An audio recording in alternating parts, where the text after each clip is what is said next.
guys, welcome back to my channel. If you are new, thanks so much for stopping by. My name is Courtney. Today I have got a Patriotic Dollar Tree DIY for you. And what's neat about this project is in an upcoming video, there are going to be 3 different projects in that one video. And one of the projects I made a couple of weeks ago, and after I made it, I realized I could make a Dollar Tree version of it, and that's what you're seeing today. I will also be using a new product, and I just wanted to quickly say kind of my process when I tell you guys, hey, this company sent me something. This is what I do. All kinds of companies reach out to YouTubers to get them to try their product.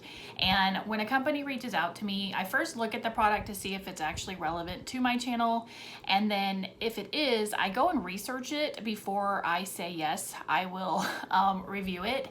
And then I also tell them up front, hey, look, I want to work with the product for a couple of weeks before it appears in a video because I want to be able to give honest feedback. So luckily, most of the stuff I have shown you guys, which hasn't been a lot, the Starbond stuff, and then the twine, a couple of items, everything's worked out and I've really liked it.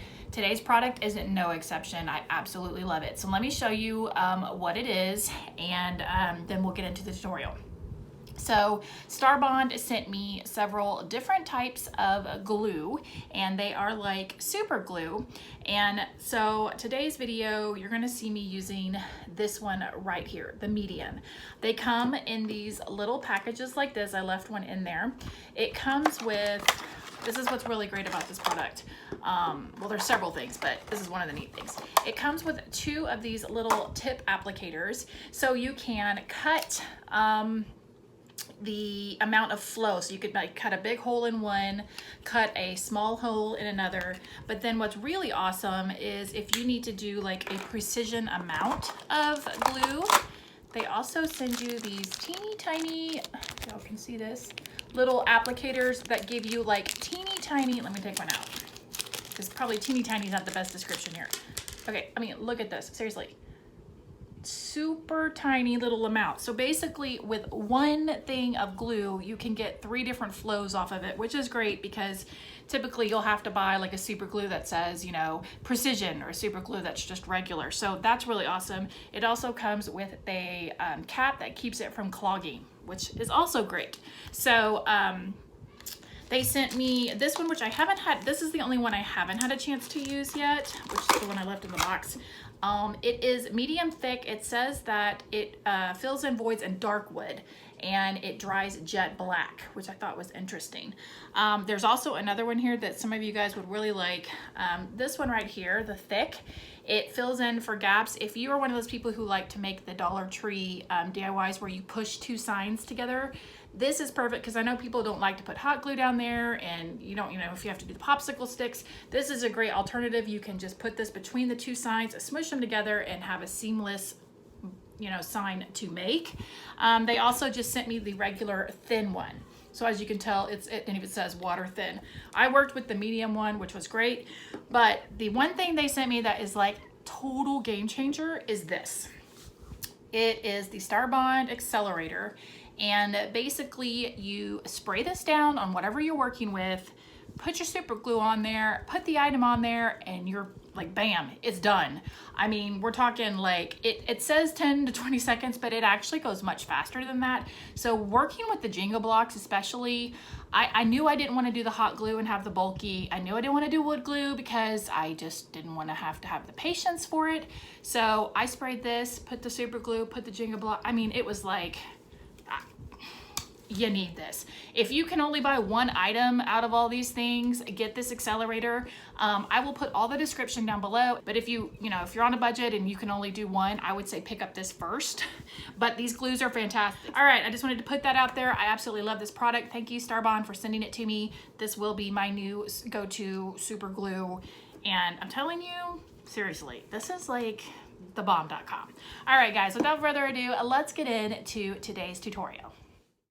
Okay, so the first thing I did was lay out my jenga blocks so I knew exactly what I wanted it to look like, and I ended up using almost 3 full packs of the jenga blocks. And once I figured out my pattern, this was how many, this little pile right here was left over from the 3rd box. And I also wanted to show you, you could incorporate that dice right here. That was my original plan, to distress it like I did for that farmhouse tic-tac-toe game. So that was my original plan, but then I went ahead and did the boards. And once that's done, I am ready to start gluing my Jenga blocks together.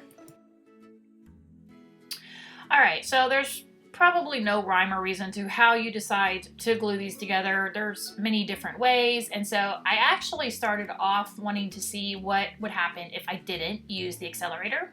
And so I pushed them together, and yes, you needed to hold it for a little while, and it did take a little bit longer to dry. And at that point, I was like, you know what? I'm gonna use this accelerator, and I'm so glad I decided to use it. And a little safety disclaimer here, just like any super glue, just be careful if you are not wearing gloves that you don't get it on your hands. I was out of gloves, so I was just being very, very careful with it. And basically I'm gonna go through and glue these together, and I'm gonna end up with 3 rows deep of Jenga blocks and 9 rows high. So that's kind of the dimensions of the flag. Okay, this thing is all assembled and ready to go, and now I am ready to paint. So I will be using the Ocean Waverly Chalk Paint, the Crimson Waverly Chalk Paint, and Ivory Waverly Chalk Paint. Now, I'm gonna start with the blue, and that's the area obviously that the stars are gonna go, and then I'll do a red stripe, a white stripe, red stripe, white stripe, and I'm just gonna go ahead and paint, and I only end up doing 1 coat of paint all over this flag.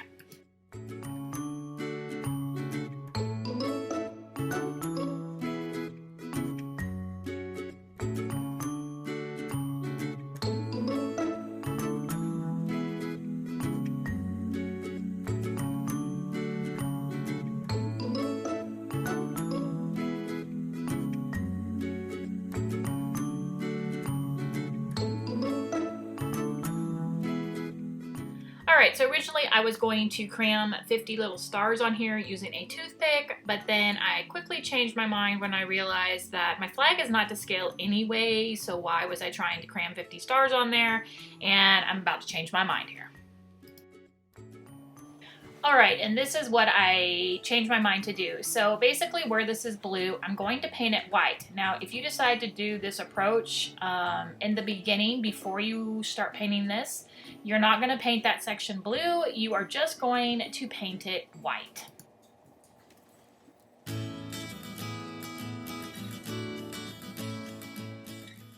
I ended up doing 2 coats of white there, and then I pulled out all of my Patriotic stickers here to help me with this next part.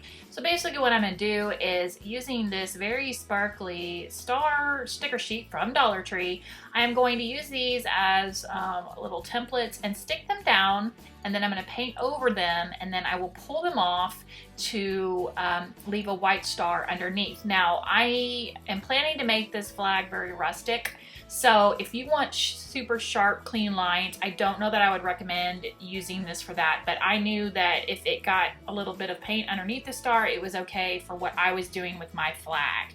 So right now I'm just going to go through, and again, since I realized my flag was not to scale, my stars are not to scale either.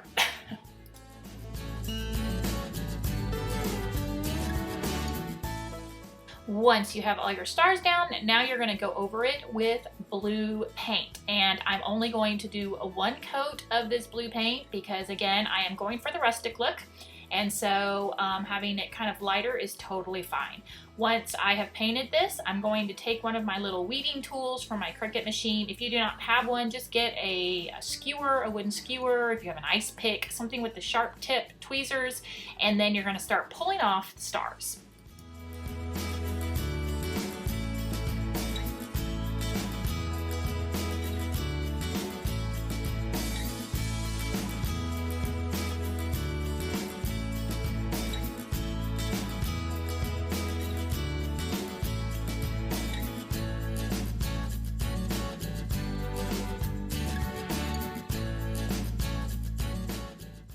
After after the stars were all off, I did go back in with a little bit of that ivory paint and kind of fill in some of them. I wasn't really too concerned about it being perfect.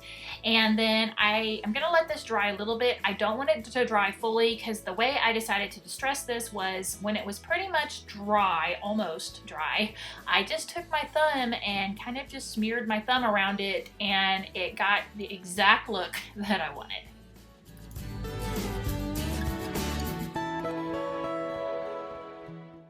All right, and now I'm ready to distress this. I'm going to take one of my crazy brushes that are all wonky and the bristles are everywhere, and I'm basically going to use a layering technique to get it distressed. So starting with the crimson stripe, I will take some of the ivory paint, brush it on there, and then I will take some crimson and brush it on there. Then I'll take ivory and I'll keep layering it like that on the red stripe, and then it's just the opposite for the ivory stripe. I'll start with the crimson, then I'll go back with ivory, crimson, and then on the blue I'm going to go ahead and use the ivory as well. And so I'm going to go through and do all of this to all the stripes and the blue section of the flag.